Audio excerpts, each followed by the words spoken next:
If you know history, this should come as no surprise. England, France, Germany, Spain, Holland, and Poland, all countries that have a history of persecution and expulsion of their Jewish citizens. And since the creation of Israel, as well as just this week, they have an obsessive need to continuously meddle in what is happening here.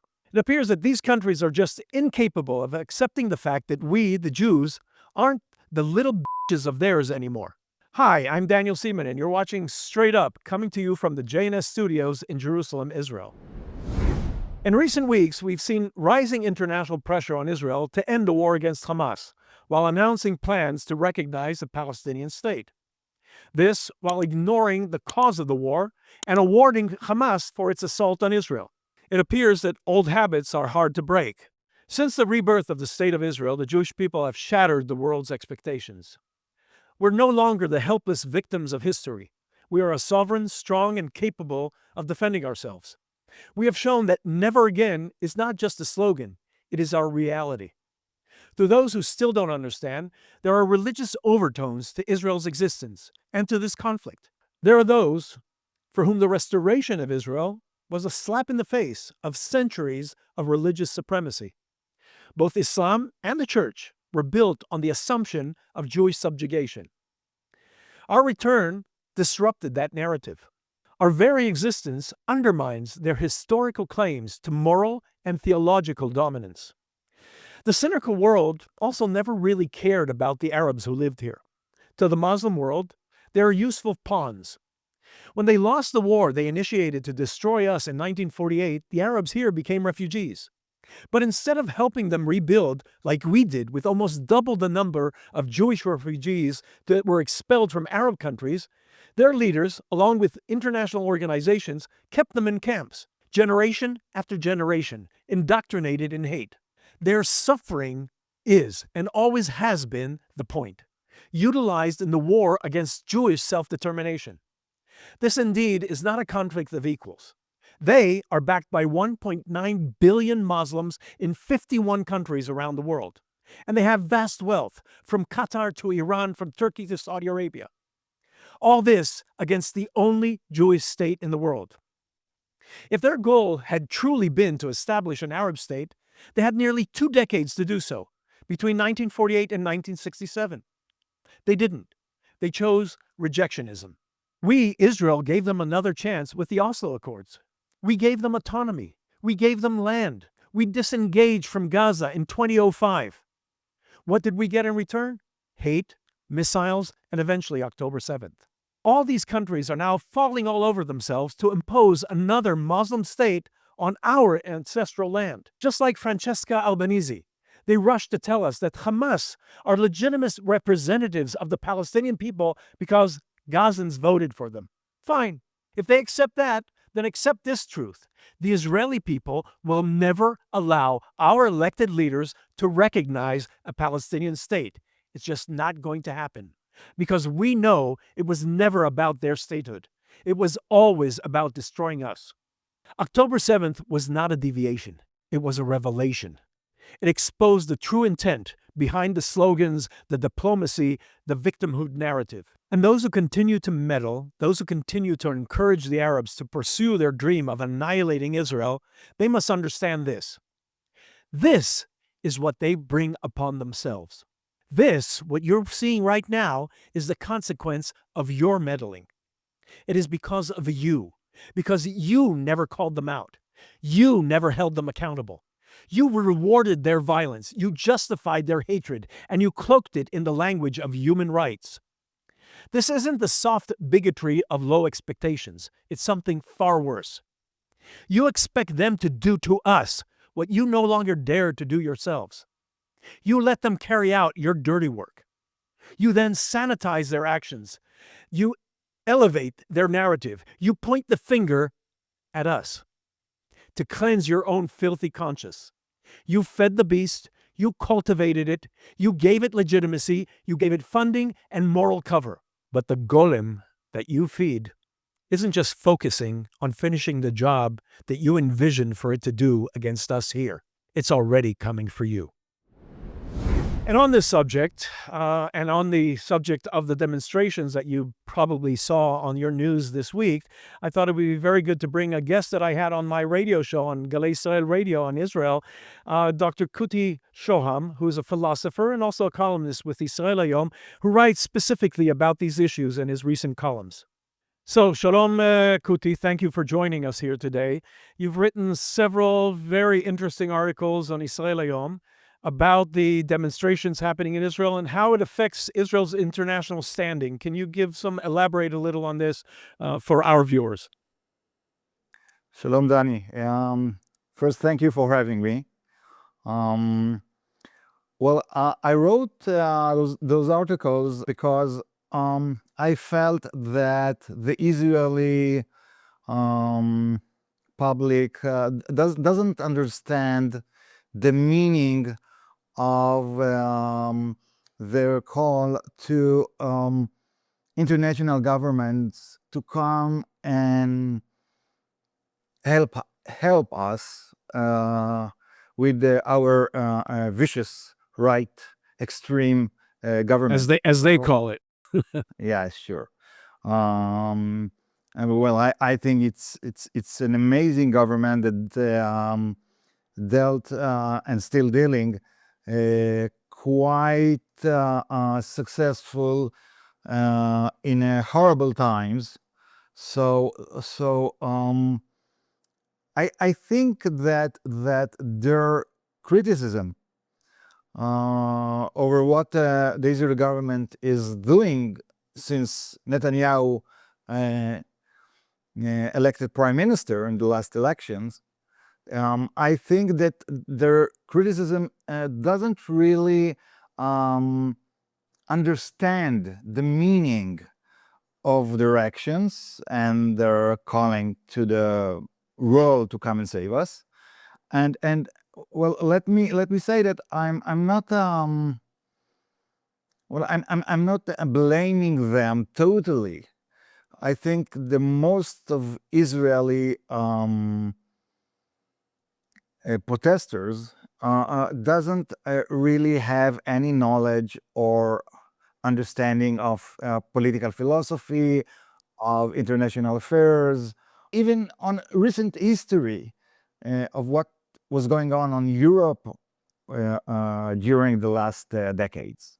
Right. They believe that if they believe in the justice of their cause, that people outside of Israel will go along with what they want and don't understand that they're actually delegitimizing the state of Israel, and they're part of this state. What I want to say is that I understand their cause. They're saying, well, Israel nowadays is a liberal, free country that adapts and try to fulfill values of human rights and of a universal kind of liberal values, which surely I believe in them also. I take them to be true, but Israel is a different kind of state. Israel is a kind of state that tries to balance between liberal values and the fact that we still have roots down in Judaism. We are a Jewish state, so we try to balance between being a democratic state and a Jewish state, which is of course a great challenge. It's not that easy. You can't do it without conflicts, without trying to let's say satisfy all the groups in the Israeli, all the different variety of groups in the Israeli society. So I accept the idea that in the 21st century we are part of the liberal world, and we want to exercise and to act according to international and universal values, but we still needs to remember that as a Jewish state, this balance, I think we can see it in government policy about building in Judea and Samaria, and about many other issues which are not in security, like the judicial reform Right. that Netanyahu's government tried to exercise. So I'm But we have to stress here for those who are watching that there's no conflict between the Judaism that we have here. Nobody's trying to impose that on any of the citizens. What they're talking about in the demonstrations is usually what they're afraid is going to happen. And there's no indication for that happening. So what is really behind it is that they don't accept the voting of the general public here, of a majority of the general public. They're not looking to impose anything upon them, but they want the government to represent the values that are closer to their hearts of a majority of Israelis. And that's acceptable in every Western country. Yes, but let me take one step back. Okay, surely no one is imposing. Israel is a free Right. country. Well, you see it in every aspect of life. Okay, but I do think that as a Jewish state, we do have some ambitions. We have ambitions to not erase the Jewish aspect from our life. And I tell you what was the red line for me when the High Court of Israel decided that chametz in Right. Passover Right. Red. is not. Levin. It's okay to bring chametz to hospitals in Israel at Pesach. To the public sphere. Yeah. So there is a law that says that you can't sell chametz or even show it in coffee houses in Tel Aviv, but no one in the recent years imposed that law. But in hospitals, which are mainly governmental institutions in Israel, the intervention of the High Court in something which is so much in the core of one of the mitzvot of Judaism showed me that something is wrong. So this wasn't the government. This was one of the branches of government, which was the court, and they weren't trying to impose Judaism. They were doing exactly the opposite. Yeah, and that's what I'm saying, that in hospitals in Passover there is a tradition, 70 years of Passover in Israel, in the state of Israel, the sovereign state of Israel, in which we respect the beliefs of not bringing chametz to the public sphere. Now, I want to take this in a direction here because I'm just assuming you're not religious. It depends of how you define religion. But I'm saying I think you and I are very the same. We don't have any exterior representations. Yeah, we don't wear a kippah. We don't have the tzitziot. But I Yeah. would assume that you and I, like a vast majority of Israelis who are polled, and in polls, I believe over 70% of Israelis observe Passover, observing the Passover by not eating bread. 90%, I believe, the polls are that on Yom Kippur, they fast on Yom Kippur. So most of the public here in Israel are secular. They may Yeah. believe, but they're not religious. And I think you and I are both there. And I agree with you. It bothered me as well. And I think it bothered a lot of Israelis because these are things that are very symbolic of who we are. And I don't tell anybody else, if somebody wants to eat bread in the street, fine. But in a hospital, which is a public place, I agree with you totally on this. And I think most Israelis do as well. I'm absolutely against deleting all aspects of Judaism from the public sphere in That's what Israel. we're about. I I against agree it. with you. That's exactly that. So no one is telling you to go to the synagogue every morning and to put tefillin and to pray 3 times a day, but to respect the basics elements of Of our Judaism, what identity. it means to be Exactly. Jewish. Exactly. Then no one is telling you not to drive your car in the streets of Tel Aviv, but please don't do it in Bnei Brak or In religious areas. yes. So what the demonstrators are doing now, they are trying to take Israel to a universal value state like any other state in the world. So I'm against it. I'm saying, first of all, we are a Jewish democratic state. I understand that it might be conflicted situation. It's a conflict, and we are trying to balance that. It's not easy, but we must respect that. So this is the first point.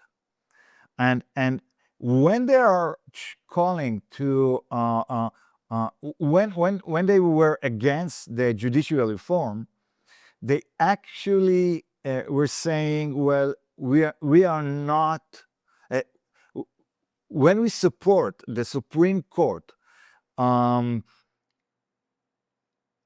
decisions, and when they argued that the judicial authority must have total freedom, okay, total independence, okay. The meaning is that they don't want us to be a Jewish state. That is for me. That is the And meaning that for has me. been the essence of what they've been doing for quite a few years since Netanyahu was elected. Yeah, And for the people outside of Israel trying to understand, um, they're very representative of the culture in Tel Aviv. And it's not a yeah. surprise that you have the major demonstrations happening there. And even if you have 400,000 people demonstrating, I believe that comes out to less than 10 seats in our Knesset. So it's not even close to a majority, but they're getting the media coverage and they're getting everything. And a lot of Israelis are saying that they've taken captive the whole issue of the Israeli hostages, not only to help the hostages, but they're pushing their points using this, manipulating something that every Israeli cares about in order to push this point that most Israelis don't agree with them on. This is, as you said, another issue that demonstrates the positions. So I don't know how many people in number, how many citizens are going every Saturday, going out to demonstrate against the government. But I know that in a democracy, we have a government who, supported by the legislative authority, by the Knesset. So we are, or the situation of the current government is a democratic right to rule. And they try, as I see it, to find any excuse. I'm sorry to say that. I apologize for that, but that's what I think. They try to find any excuse to take Netanyahu and his government down. And it doesn't, they don't care what will be the consequences. And they don't, they pick every little thing. So, of course, the Gaza war is not a little thing, but a government has the legitimacy to decide what will be the policy of Israel in the Gaza war. And I must tell you, the fact that this government is trying so hard to bring back the hostages, is trying so hard to bring back the hostages, while fighting Hamas and trying to eliminate him, is remarkable, because many other governments would have said they don't negotiate with terrorists. I think that this is the right position. We are not negotiating And it with happened terrorists. in the past. In Israel's past, you had governments. You can take the most famous one was the Entebbe operation, which was done by Rabin at the time. And even with the Munich Olympics, when they were holding our Olympians hostage, Golda Meir also, there were no negotiations. They went with a military operation to try to release them. In Entebbe, it was successful. Unfortunately, with our Olympians in Munich in 1972, it failed, and the Olympians held hostage then by the Black September organization were killed. So it's not that this didn't happen in our past, but they're manipulating public sentiment to promote something that is damaging to the state of Israel. Yeah, and there's a reason for that. A sovereign state cannot be held and manipulated in so viciously by a terrorist organization. A sovereign state must say, "I'm not dealing with terrorists," and that's what I thought Netanyahu would say at 7th of October. Well, we are not negotiating with Hamas. We are fighting and try to destroy it. And on the way, if we can bring back hostages, we will do that. I know it's a terrible situation. I know that the responsibility of the government is to protect their citizens. I know that. But I believe I don't want to be a prime minister in Israel. God forbid. I don't want to be a prime minister of Israel. He has so much issues to deal with. Okay? So much things that he needs to balance. Okay? And sometimes he needs to change his position. Okay? And sometimes he should be harder, and sometimes softer, sometimes to insist on something. So I thought that Netanyahu would have said at the 7th of October, "I'm not dealing with terrorists. We are trying to eliminate Hamas, and we will try to do our best to bring them back." And he and the government, of course, brought back 80% from the hostages taken at 7 October. So in any terms, it's a success. I think that there is a deep motive lying in all those demonstrations and all those all the critic of the government. It's not about the hostages. I'm sorry to say that. I know it sounds extreme. No, but it's not extreme. When they were interviewed, many of them were saying, when they were asking, what are they demonstrating? They want to topple the government. That is the essence of what they're saying. And I want to use this to go in to another aspect of this, which you related to when you first spoke, that there are examples, international examples of looking, and this happened in Europe, looking to get the international community to intervene, and it ends up damaging the interests of the country who sought that international intervention. And you mentioned this on the radio show in Galei Israel. Can you bring this to the attention of our viewers? I spoke about and wrote about the narrative the Serbian narrative of Kosovo. Okay, nowadays, 25 years ago, Milosevic was brought to trial at The Hague. Okay, and all of us remember. All of us, I mean, all the Western world, remember Milosevic as a war criminal. If you look into the Kosovarian case, you find some interesting parallels that might happen in Israel. So the story is that Kosovo is. I want to stress you're talking about the manipulation of the circumstances and not the circumstances themselves. There's no comparison, but the manipulation of it for political purposes is what we're seeing happening here in Israel as well. Yeah. Kosovo was like Judea and Samaria for the Serbian. They have all the churches there from the 14th and 13th century. They have national sites. And the history of Serbia is deeply rooted in the Kosovarian soil. And through history, mainly after World War II, in the chaotic situation back then, many Albanians were immigrating into Kosovo's territory.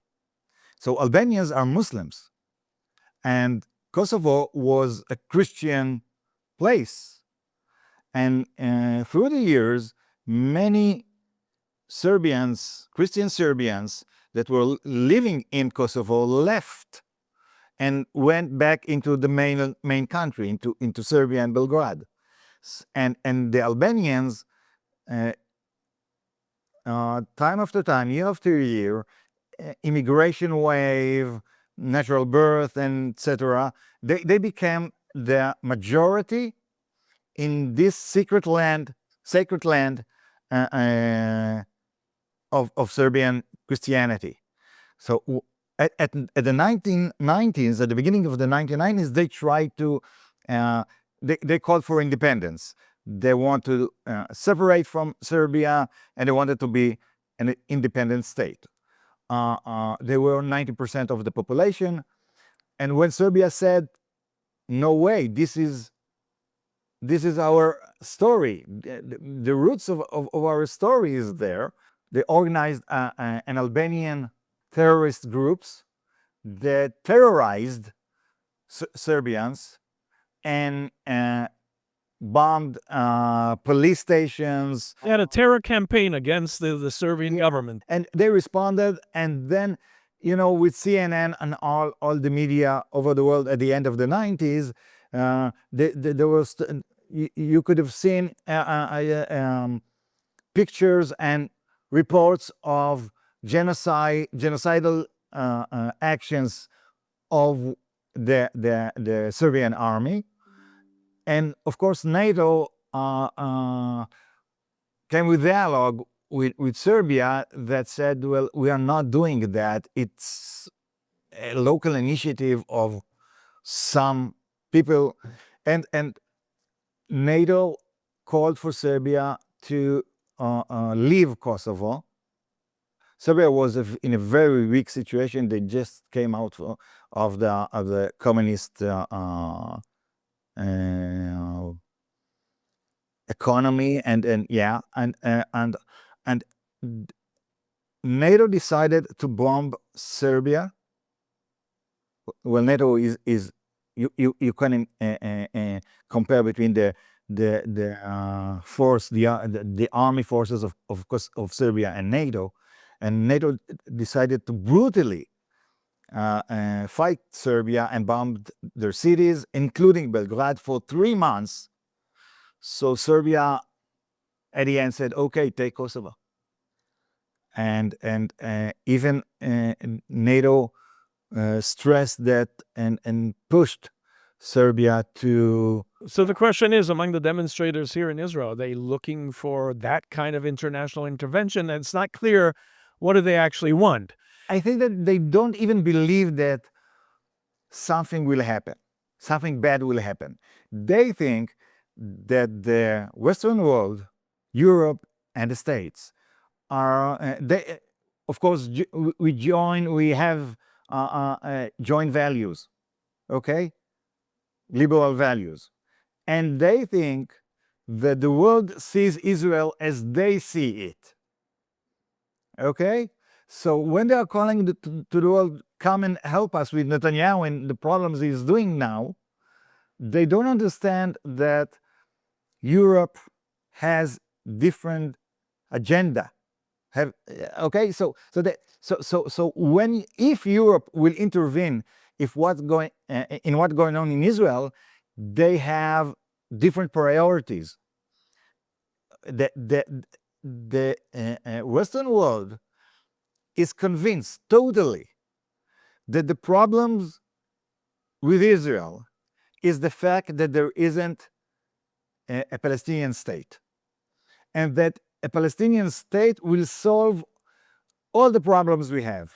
As we saw on October 7th. Yeah. So they're calling Israelis, which I take to be patriots, are calling to the world to come and impose.